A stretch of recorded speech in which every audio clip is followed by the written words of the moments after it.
حضرت امام حسن سے آ کے وظیفہ پوچھا، اس شخص نے کہا حضور اولاد کوئی نہیں تو وظیفہ بتایا، تو آپ نے فرمایا استغفار پڑھا کر، کیا کر؟ اس نے کہا ٹھیک ہے۔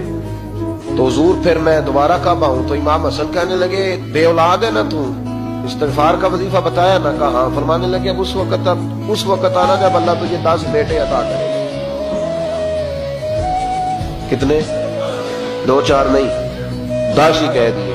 تو حضرت امیر معاویہ رضی اللہ تعالیٰ دیکھا، کہنے لگے حسن اتنا بڑا دعویٰ؟ آپ فرمانے لگے میں نے کہہ دیا نا تو اللہ فضل کرے گا۔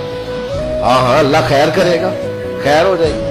وہ شخص کئی سالوں کے بعد آیا، کئی سالوں کے بعد، تو حضرت امیر معاویہ کو بھی ساتھ لایا، کہنے لگا حضور اللہ کے فضل سے اللہ نے 10 بیٹے عطا فرمائے، پورے 10 ہی اللہ نے دیے۔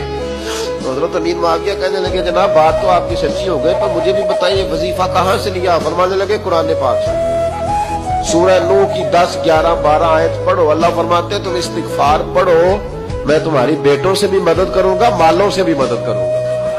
تو میں نے استغفار بتائی تھی اور قرآن میرے اللہ کا ہے، رب کا وعدہ جھوٹا ہو سکتا؟ فرمایا 10 بیٹے ملنے تھے، میں نے کہہ جو دیا تھا۔ اور میرے بھائیوں یاد رکھیں، استغفار اللہ کی رحمت نازل کرتا ہے۔